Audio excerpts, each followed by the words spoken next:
Hello guys, आज का हमारा टॉपिक रहेगा फॉरेस्ट। आने वाली कुछ वीडियोस में हम फॉरेस्ट का पूरा टॉपिक अच्छे से कवर करने वाले हैं, एक बिल्कुल कॉम्प्रिहेंसिव वे में। फॉरेस्ट के लिए क्या क्या कॉन्स्टिट्यूशनल प्रोविजंस हैं हमारे कॉन्स्टिट्यूशन में, इसका कंजर्वेशन इंटरनेशनली और नेशनल लेवल पर भी देखेंगे। आज पार्ट 1 है फॉरेस्ट टॉपिक का। इसमें हम कॉन्स्टिट्यूशनल प्रोविजंस और इंडिया की गवर्नमेंट ने क्या कंजर्वेशन एफर्ट्स पुट करे हैं फॉरेस्ट को सेफगार्ड करने के लिए, वो सब इस वीडियो में देखेंगे। तो चलिए स्टार्ट करते हैं। अब अगर फॉरेस्ट की बात करें तो फॉरेस्ट हमारे कॉन्स्टिट्यूशनल प्रोविजंस के अकॉर्डिंग फॉरेस्ट को सेफगार्ड करने के लिए, उसको इम्प्रूव करने के लिए सबसे पहले आर्टिकल 48A है, जो कि DPSP का एक आर्टिकल है। फिर आर्टिकल 51A है, ये फंडामेंटल ड्यूटी का है।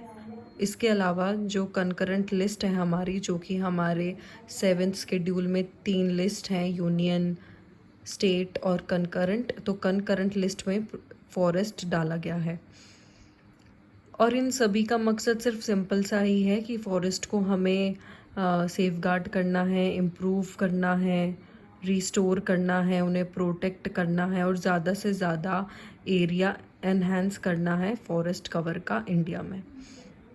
और अगर अब हम इंडिया में कंजर्वेशन की बात करें कि इंडियन गवर्नमेंट ने क्या क्या कदम उठाए हैं फॉरेस्ट को कंजर्व करने के लिए, तो सबसे पहली चीज़ आती है MOEFCC। ये एक बॉडी है जो कि बनाई गई थी। इसके फुल फॉर्म है ministry of environment, forest and climate change. और ये बॉडी इसलिए बनाई गई थी कि इसको इम्प्लीमेंट करने होंगे कुछ फॉरेस्ट्री प्रोग्राम एनवायरनमेंट से रिलेटेड। अब क्या चीज़ है, आप इस वीडियो में देखेंगे कि मैंने जो भी इनिशिएटिव्स डाले हैं इस वीडियो में गवर्नमेंट के, उन सभी में सिर्फ थोड़ी सी ब्रीफ में मैंने समझाया है।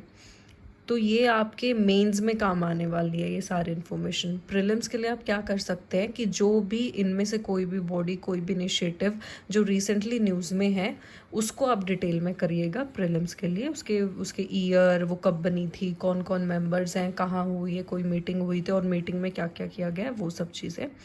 ये जो टॉपिक्स हैं ये मैं कॉम्प्रिहेंसिव वे में डिस्कस करने वाली हूँ। तो इन सभी वीडियोज़ में मेन्स का ही कंटेंट आपको मेनली मिलेगा। तो अब सेकंड इनिशिएटिव की बात करें तो वो है नेशनल अफॉरेस्टेशन प्रोग्राम।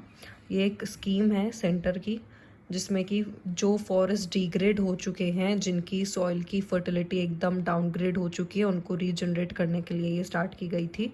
उसके अलावा ग्रीन इंडिया मिशन है, GIM, जिसका एम प्रोटेक्ट करना है इंडिया के फॉरेस्ट कवर को, रिस्टोर और एनहांस। उसके अलावा इन्वायरमेंट प्रोटेक्शन एक्ट 1986, इसमें क्या हुआ था, इस एक्ट ने एम्पावर कर दिया था सेंट्रल गवर्नमेंट को कि वो जितने भी मेजर्स उठाना चाहती है, लेना चाहती है हमारे इन्वायरमेंट को प्रोटेक्ट करने के लिए, उसको इम्प्रूव करने के लिए और पॉल्यूशन को जिस भी तरीके से कंट्रोल करना चाहती है, वो सब वो ले सकती है। और एक और चीज़, इंडिपेंडेंस के बाद, अगर तुरंत इंडिपेंडेंस के बाद की बात करें तो इंडियन गवर्नमेंट ने फॉरेस्ट एक्ट बनाया था, जो कि which came into force on 25 October 1980। और इसका मेन मकसद, इसका main aim to conserve the forest ही था। नेक्स्ट, उसके बाद आता है नेशनल फॉरेस्ट पॉलिसी। ये 1988 की है। इन सभी का मेन जो चीज़ें हैं, इन सभी के जो मेन एम है, वो सब में ही यही है, protect, restore and enhance India's forest. तो ये आप सभी में ही डाल सकते हो। इसके अलावा the scheduled tribes and other traditional forest dwellers recognition of forest rights act 2006। बाकी नेशनल ग्रीन ट्रिब्यूनल 2000। इसके बाद नेशनल ग्रीन ट्रिब्यूनल है, जो कि 2010 में आया था। इसका मकसद ये था कि जो हम फॉरेस्ट को यूज़ कर रहे हैं, इनको जुडिशियस वे में यूज़ करना होगा, ताकि आने वाली जनरेशन के लिए भी ये इतने वैल्यूएबल रिसोर्सेज बचे रहें। उसके बाद है compensatory afforestation fund management and planning authority 2004। ये सेंट्रल गवर्नमेंट ने बनाई थी, ताकि जो भी पैसा, जो भी फंड आ रहा है अफॉरेस्टेशन के लिए, उनको अच्छे तरीके से यूटिलाइज किया जाए।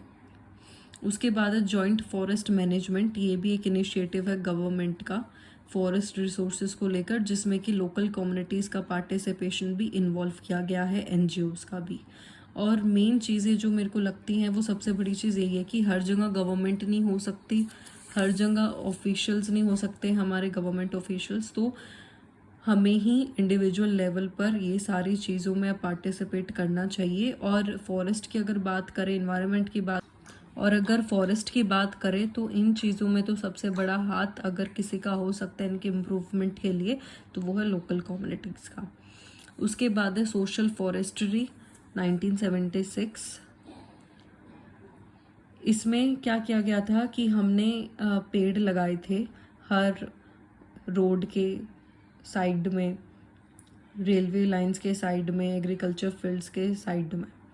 और इस सोशल फॉरेस्ट्री का ही पार्ट है 5 Fs, जिसमें कि हमने food, fuel, would, fodder, fibre, fertiliser, ये पांचों 5 Fs हमने खुद ही रेस करने के लिए ये एक सोशल फॉरेस्ट्री स्कीम चलाई थी, जिसमें कि मकसद यही था कि किसी तरीके से जो हम फॉरेस्ट पर बर्डन डाल रहे हैं अपनी सभी नीड्स को लेकर, तो वो हम खुद भी जनरेट करें।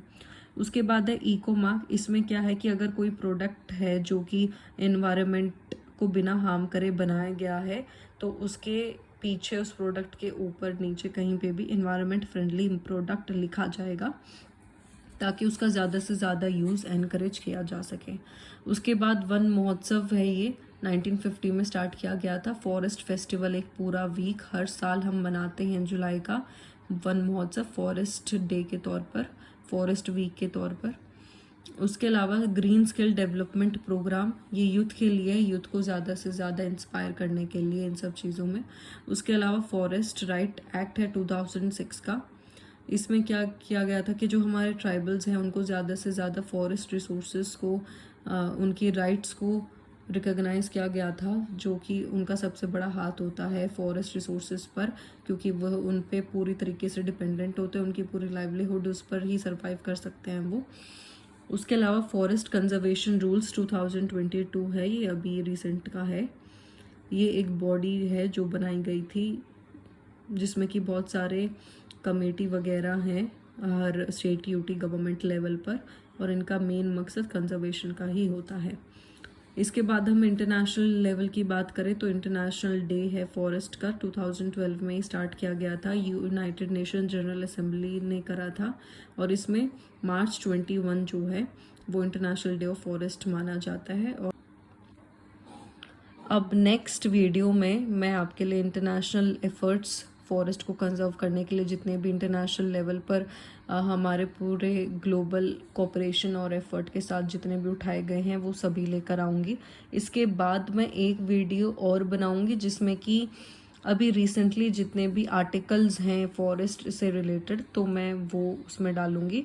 और इसके अलावा अगर आपको लगता है कि कोई टॉपिक है या कोई स्कीम है, कोई इनिशिएटिव है गवर्नमेंट का जो कि फॉरेस्ट के लिए लिया गया है और वो मैंने अपने नोट्स में कवर नहीं किया है, तो वो आप कमेंट सेक्शन में डाल सकते हैं।